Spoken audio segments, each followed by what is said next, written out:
आज हम पढ़ेंगे कक्षा 10वीं गणित अध्याय 1 जिसका नाम है वास्तविक संख्याएं। इसके उदाहरण 1 को हल करेंगे।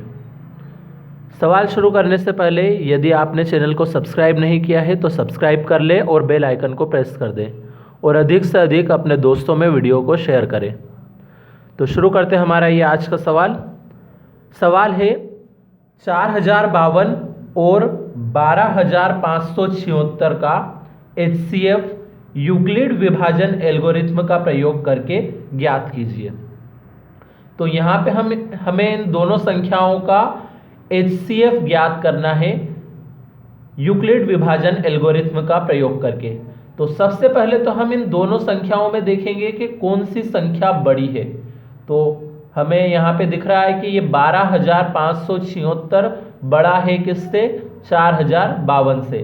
तो सबसे पहले हम यहाँ लिख लेते हैं, यहाँ 12576 बड़ा है 4052 से। अब इन संख्या को पहचान लिया हमने कि कौन सी संख्या बड़ी है। अब लगाएंगे हम यूक्लिड विभाजन एल्गोरिथ्म। तो यहाँ पे लिख देते हैं यूक्लिड विभाजन एल्गोरिथ्म से। अब यूक्लिड विभाजन एल्गोरिथ्म क्या होती है, सबसे पहले उसे जान लेते हैं हम। तो हमने पहले छोटी क्लासों में एक सूत्र पढ़ा होगा, भाज्य बराबर भाजक गुणित भागफल प्लस शेषफल। यह सूत्र आप लोगों ने छोटी कक्षाओं में पढ़ा होगा। इसमें भाज्य किसको बोला जाता है, जिस संख्या में हम भाग लगा रहे होते हैं। भाजक यानी जिससे भाग लगाते हैं वो। भागफल जो हमें भाग लगाने पे प्राप्त हुआ, और शेषफल यानी आखिरी में जो संख्या बच जाती है जिसमें भाग नहीं लगता है वो शेषफल। तो यहाँ पे हम यूक्लिड विभाजन एल्गोरिथ्म का प्रयोग करने का मतलब ये है कि इस सूत्र के अनुसार हम संख्याओं को जमाएंगे। तो इस सूत्र के अनुसार संख्याओं को जमाने के लिए सबसे पहले तो हम भाग लगा के देखते हैं। हमें संख्या दे रखी है 12576 और एक संख्या दी है 4052। तो हमने पहचान लिया था कि बड़ी संख्या कौन सी है, छोटी कौन सी है। तो हम क्या करेंगे, बड़ी संख्या में छोटी संख्या से भाग लगाएंगे।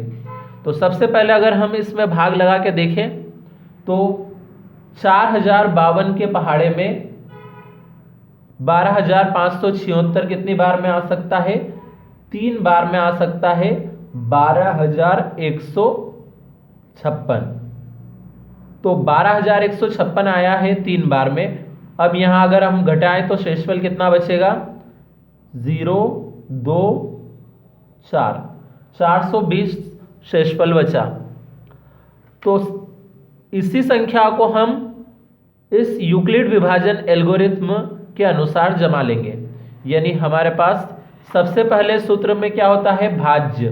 भाज्य किसको बोला जाता है, जिसमें हमने भाग लगाया था। तो भाग किस में लगाया था, 12576 में। तो सबसे पहले हम 12576 को लिख देंगे।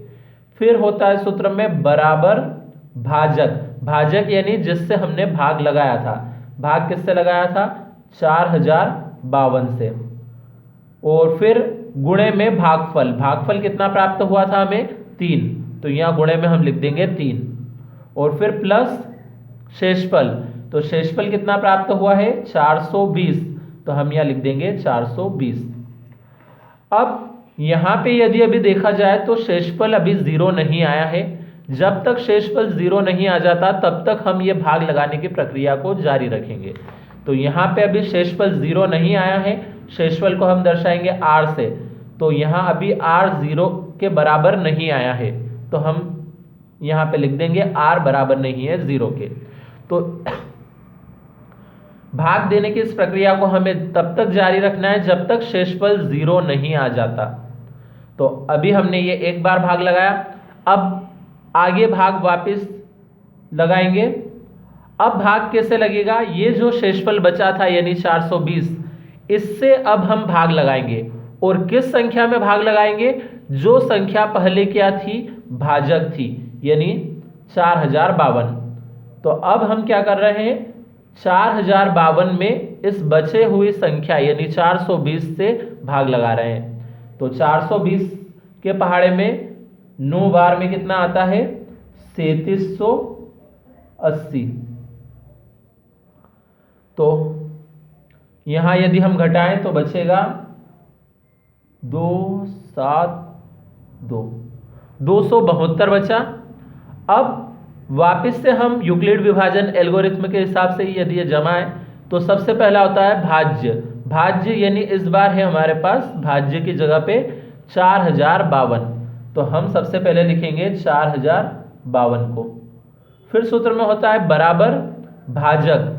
तो भाजक क्या है, भाजक इस बार हमारे पास है 420, तो यहां लिख देंगे 420। फिर गुणित भागफल, तो इस बार भागफल कितना प्राप्त हुआ है, 9, तो यहां लिखेंगे 9। और फिर होता है प्लस शेषफल, तो शेषफल कितना बचा है, 272, तो यहां पे हम लिखेंगे 272।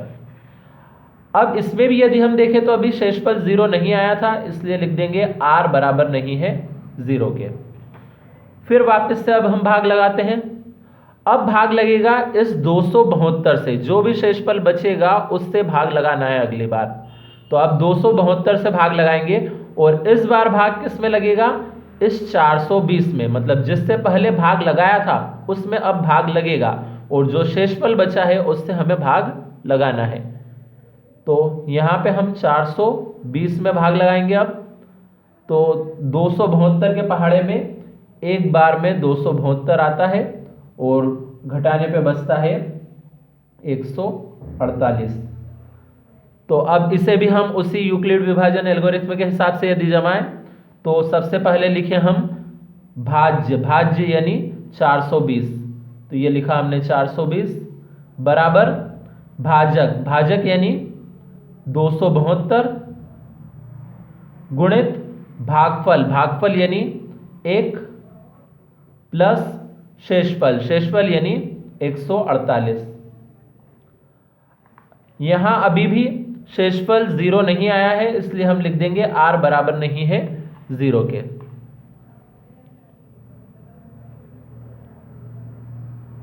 अब वापस से अगर इसमें हम भाग लगाएं तो अब इस 148 से भाग लगेगा किसमें, 272 में, ये 272 में हम भाग लगाएंगे। तो 148 के पहाड़े में एक बार में 148 आएगा और घटाने पे बचेगा 124। तो फिर से यदि हम इसे यूक्लिड विभाजन से जमाएं तो सबसे पहले हमें क्या लिखना है, भाज्य, भाज्य यानी 272 बराबर भाजक, भाजक यानी 148 गुणित भागफल, भागफल यानी 1 प्लस शेषफल, शेषफल यानी 124। यहां अभी भी शेषफल 0 नहीं आया है, इसलिए हम लिख देंगे r बराबर नहीं है 0 के। अब वापस अगर भाग लगाएं तो अब भाग लगेगा इस 124 से 148 में। तो 124 के पहाड़े में फिर एक बार में आएगा 124, बचेगा कितना, 24। तो फिर से हम इसे उसी हिसाब से जमाएं, भाज्य, भाज्य यानी क्या है, 148 है इस बार, तो लिखेंगे हम 148। फिर बराबर भाजक, भाजक यानी कितना है, 124, तो ये 124 गुणित भागफल, भागफल कितना है, 1 और प्लस शेषफल, शेषफल यानी हमारे पास कितना है, 24। यहां अभी भी शेषफल 0 नहीं आया है, इसलिए हम लिख देंगे r बराबर नहीं है 0 के। अब फिर से अगर भाग लगाएं हम 24 से भाग लगाएंगे अब 124 में, तो 24 के पहाड़े में 5 बार में आ जाता है 120, यानी बचेगा अब 4। फिर से यूक्लिड विभाजन के हिसाब से यदि हम जमाएं तो सबसे पहले भाज्य, भाज्य यानी इस बार 124 है, बराबर भाजक, भाजक यानी हमारे पास है 24, गुणित भागफल, भागफल यानी है 5, प्लस शेषफल, प्लस में है शेषफल, शेषफल कितना बचा है 4, तो लिख देंगे ये 4। अभी भी शेषफल 0 नहीं आया है, इसलिए हम लिख देंगे r बराबर नहीं है 0 के। फिर वापस भाग लगाते हैं हम। अब 4 से भाग लगेगा 24 में, तो 4 छंग 24। अब यहां देखा जाए तो शेषफल 0 बच चुका है, तो अब इससे आगे भाग नहीं लग सकता। तो यहां पे अब हम यदि देखें तो भाज्य, भाज्य यानी 24, बराबर भाजक, भाजक यानी 4, गुणित भागफल, भागफल यानी 6, और प्लस शेषफल, शेषफल यानी इस बार हमारे पास बचा है 0, तो हम लिखेंगे 0। अब यहां r बराबर आ चुका है 0 के, अभी तक r बराबर नहीं था 0 के, लेकिन इस बार r 0 के बराबर आ चुका है, r का मान 0 आया है, यानी शेषफल 0 आ चुका है। अब जिस स्थिति में शेषफल 0 बच जाता है, उस स्थिति में जो भाजक होगा वो भाजक ही हमारा HCF होगा। तो यहां पे हम लिखेंगे, चूंकि यहां शेषफल 0 है तथा भाजक 4 है, तो जिस स्थिति में शेषफल 0 बचता है उस समय भाजक कितना था, भाजक हमारे पास 4 था, यानी ये 4 ही इसका HCF रहेगा। तो हम आखिरी में उत्तर लिख लेते हैं, अतः 4052 और 12576 का HCF बराबर 4, ये है इसका आंसर। अब आप चाहें तो इसका स्क्रीनशॉट ले सकते हैं।